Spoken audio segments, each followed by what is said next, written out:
શું તમે ક્યારેય વિચાર્યું છે કે ભગવાનને શું ખરેખર ભવ્ય સેવા જોઈએ છે કે માત્ર સાચો પ્રેમ?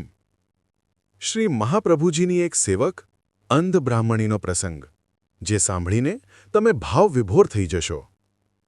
પુષ્ટિ સ્ટોરીઝમાં તમારું સ્વાગત છે. જય શ્રી કૃષ્ણ. 84 વૈષ્ણવની વાર્તામાં આ અદ્ભુત પ્રસંગ છે. એક સરળ નિષ્કપટ બ્રાહ્મણીનો જે અડેલમાં રહેતા હતા. શ્રી આચાર્યજી મહાપ્રભુજીએ તેમની શ્રી લાલનજીનું સ્વરૂપ પધરાવી આપ્યું હતું. તે બ્રાહ્મણી અત્યંત ભોળી, નિષ્કંચન અને ગરીબ હતી.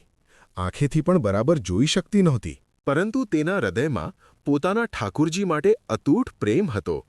તે દરરોજ અત્યંત સ્નેહથી સેવા કરતી અને શ્રી ઠાકુરજી પણ તેને સાનુભવ આપતા.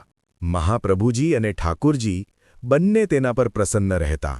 એક દિવસ એક વૈષ્ણવે મહાપ્રભુજીને કહ્યું કે આ બ્રાહ્મણી ગરીબ છે, અંધ છે, આચાર વિચાર પણ બરાબર જાણતી નથી. ઠાકુરજી કોઈ બીજા વૈષ્ણવને પધરાવી દેવા જોઈએ જે સુંદર સેવા કરી શકે.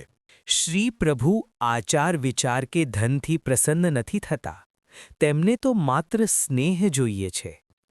આ બ્રાહ્મણીમાં એ પરમ પ્રેમ છે.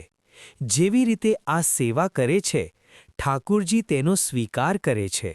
થોડા સમય પછી શ્રી મહાપ્રભુજી શ્રી યમુનાજીના તટે સંધ્યાવંદન કરીને પાછા પધારી રહ્યા હતા અને તે બ્રાહ્મણીના ઘર પાસેથી પસાર થયા. તે દરમિયાન વૈષ્ણવોએ શ્રી મહાપ્રભુજીને નિવેદન કર્યું કે મહારાજ, તેની સેવા જુઓ. જેથી શ્રી મહાપ્રભુજી તેના ઘરે પધાર્યા. તે બ્રાહ્મણી ભોગ માટે રોટલી બનાવી રહી હતી. તેને ખબર પણ ન પડી કે શ્રી મહાપ્રભુજી પધાર્યા છે. તે પ્રેમથી રોટલી બનાવીને મૂકતી અને તે જ સમયે શ્રી ઠાકુરજી પોતે રોટલી ઉઠાવીને આરોગતા. પરંતુ બ્રાહ્મણીને દેખાતું નહોતું. તે હાથથી ફંફોસતી, પણ રોટલી મળતી નહીં. લાગે છે રોટલી ઉંદર કે બિલાડી લઈ ગયા.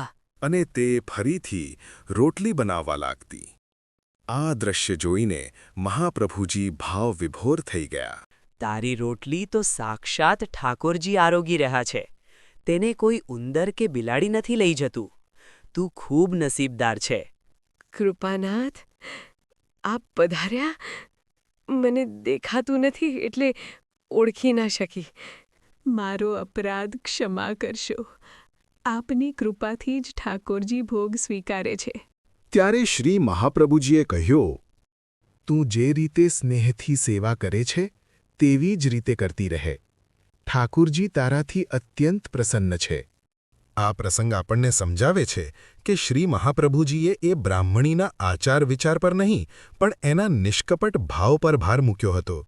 કારણ કે એની સેવામાં કોઈ આળસ નહીં, પણ અતૂટ સ્નેહ હતો. ભગવાનને તો જોઈએ છે એવો સાચો પ્રેમ જે આચાર વિચારને પણ ભક્તિના રસમાં ડૂબાડી દે. પુષ્ટિ માર્ગના આવા સુંદર પ્રસંગો અને વાર્તાઓ વધુ લોકો સુધી પહોંચે તે માટે આ વિડીયોને તમારા વૈષ્ણવ ગ્રુપમાં શેર જરૂર કરજો. કોમેન્ટમાં જય શ્રી વલ્લભ લખવાનું ભૂલતા નહીં. અને જો વિડીયો પસંદ આવ્યો હોય તો અવશ્ય લાઇક કરજો. જય શ્રી કૃષ્ણ.